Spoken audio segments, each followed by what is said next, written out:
And it looks like I'm live. And if someone could tell me if I am, I'll go ahead and get started. And you just heard my cough. So hopefully my throat will behave. But excited about this episode. So I'm going to go ahead and just start. I just got a beep from my phone that I am live. Hopefully you can hear me. If someone can comment on the comments and say that they can hear me, that would be awesome. And interesting little story. So today's episode I was supposed to do a few weeks ago, and some things came up and I did a different training, but I'm doing it today. Somebody reminded me, say, hey, you gave us the problem last time, but you never gave us a solution. So I'm giving you the solution now. Why working hard is a recipe for disaster, part 2, the solution.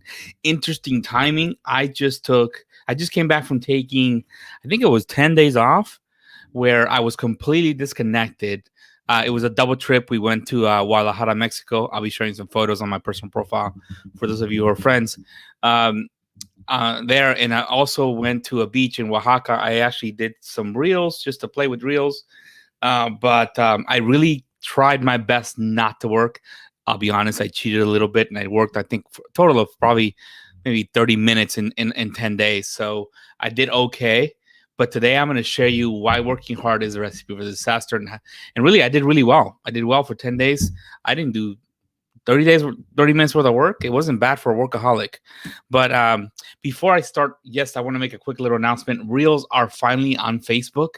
If you don't know what they are, look them up. But they're really the TikTokification of Facebook. It's here is now. You can create reels on Facebook. A reel is a really short video that has been pretty popular. If you use TikTok, if you've seen TikToks, that's really what a reel is. You don't have to dance, thank God, because I can't, but it is short video form.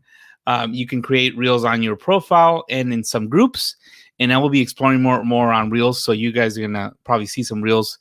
I'm hoping that they let us do it in one of my groups or our groups, because then we can have a little bit of fun. If not, you have to follow my profile to see them, which I don't mind if you do. You can like, comment, share reels created by others in your newsfeed, and in select groups and pages. Reels will be shown in search results, and reels can be mixed with with the creator's permission, like in TikTok. So only available in the U.S., Mexico, Canada, and India. So it looks like the North America and India is going to get it right now.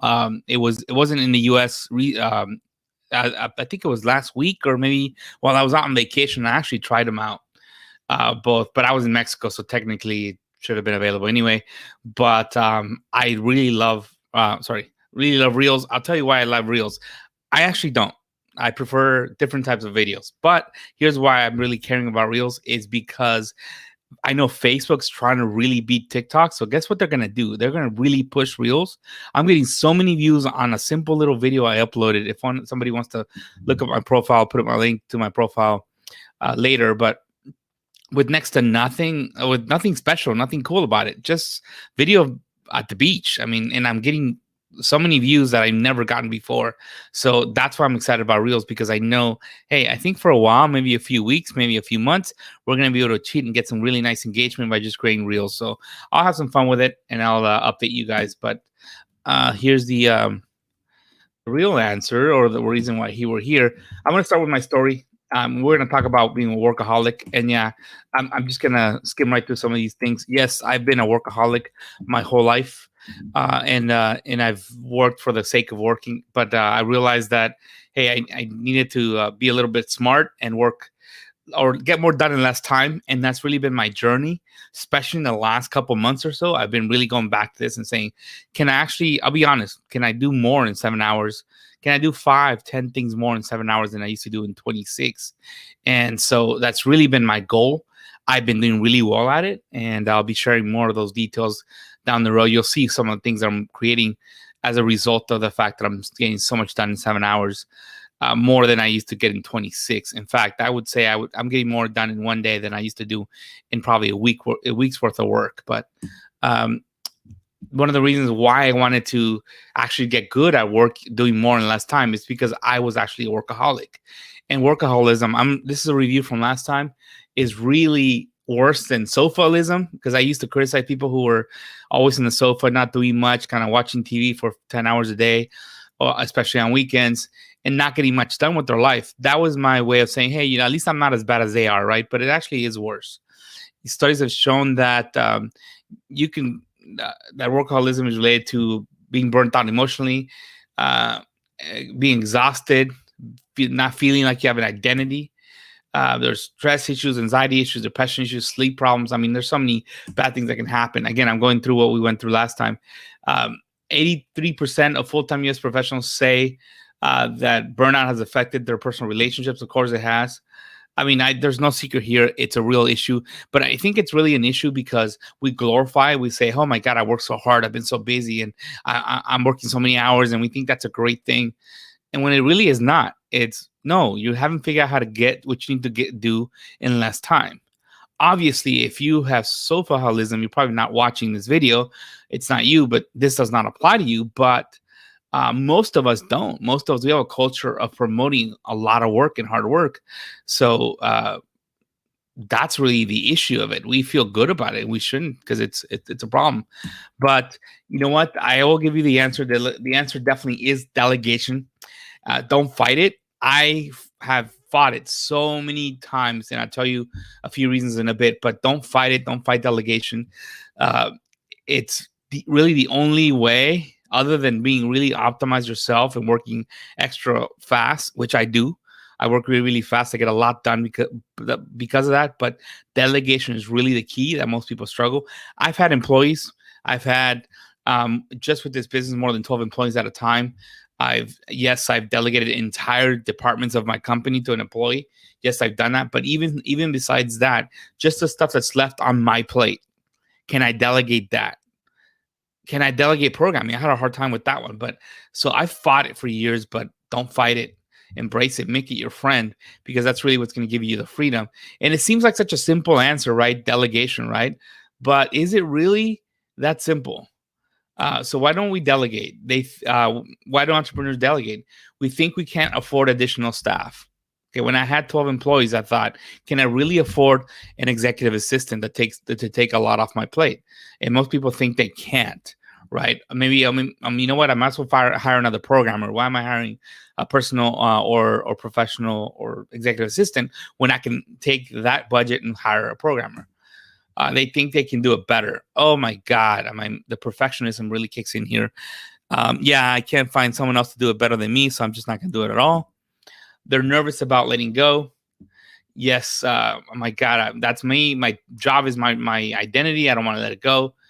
And they're worried about delegating will take longer than just doing the work. You know what it does? Delegating takes a little bit longer the first time, but not the 10th time. Definitely not the 5th time, or sometimes not even the 2nd time. So yes, it will take longer, right? I mean, I remember, I'm not a parent, but hopefully soon. If you take the time to teach a child how to do a job, yes, it's going to take a long time to do it because you're teaching someone. Well, hopefully with a good assistant, it'll be easy, but it will take time. But mainly it's because it'll take time for you to get out of your own head and really let go and say, yes, I'm really going to delegate this task, and I'm going to describe it. Most of us suck at delegation, not just because we fight it, but also because we don't know how to actually delegate and how to take the time to describe tasks. So your challenge is to become a delegation machine. How quickly and how effectively can you delegate? So focus on it. Can I become a delegation machine? Ingrain that in your mind and think about that every single day, and every so often they remind yourself, am I delegating enough? Can someone be doing this job? Do I really need to be doing this? Unless it's something that you're passionate about and it's your hobby and it relieves stress, then yes, you should be thinking it like that. Can I be that machine that just as soon as a task lands on my lap, as soon as I think of something, can I throw it at someone else for them to run with it and get back to me on? So some of the hacks or takeaways I want you to take from this is challenge yourself to retrain your brain to be a delegation machine. That is the challenge, like I mentioned earlier. Retrain your brain. You have to think a little different, because you'll notice, if you study your own brain, you'll notice you'll go on automatic and start working on something when you should be starting to work on how to delegate something. So how quickly can you delegate a task after it lands on your lap or is conceived by your brain? How quickly can you do that, and effectively as well, right? Become a master at defining tasks well enough so that they are performed to your liking. so that you're happy with it. So you know what? So you'll delegate next time. So today I had the same issue, and we're working on this deck, and um, the deck wasn't really getting created the way I usually like it. And it took me an extra 2 minutes to explain something that now forever after now will be created in that way, right? So yeah, make sure you're getting good at that. And I'm working at myself. I'm not just saying that you should do it. I'm doing this every day. That's my challenge is, can I be that delegation machine that includes not just getting tasks off my hands, but also doing it in such a way that it's going to get done the way I like it done. What or whom can help you research so that you can be the best decision maker, or make decisions quicker? Who's the master Googler out there? This one I'm struggling with. I'll be open. I'm struggling with this one because I am really good at Googling. But you know what? Someone else, if it takes me, I don't know, 30 minutes to find an answer that's normally really hard for somebody to do in 3 hours, it doesn't matter. Because even if it takes someone else 3 hours to do it, it's not me doing it in 30 minutes. So I just save myself 30 minutes of time. I don't have to be Google searching. But anyway, so that's one that I think a lot of people struggle delegating is that research. You have dedicated VAs and software for each type of task. Yes, hire assistants. I'm gonna hammer that often. Probably over the next 52 weeks. I'm not sure, but yes, hire assistants, and yes, you could get them for a really affordable rate, lower than you would in the U.S. and more on that in the next coming weeks. But also get them the right type of software. So guess what? If your VA is going to take 10 hours to do something, why not find the right software tools that it's going to take him or her 5 hours to do, and it'll cost you half as much money, right? Why not? Are you struggling to start? I'll give you a tip. Force yourself to delegate by hiring help. If you really are struggling with delegation, go out and hire somebody that is qualified to do the bulk of the tasks that you want to get rid of, to force yourself to keep them busy. If you have to keep them busy because you're paying them, guess what? You'll be forced to become a delegation machine, because you won't be able to keep up with them unless you get good at delegation. So those are the hacks for today. And stay tuned for more Renee CEO lessons and hacks. I got some cool stuff next week. I got the content I was going to do next week, and something I'm really, really excited about. So stay tuned for more Renee CEO really lessons and hacks. Oh, yeah. And broadcast.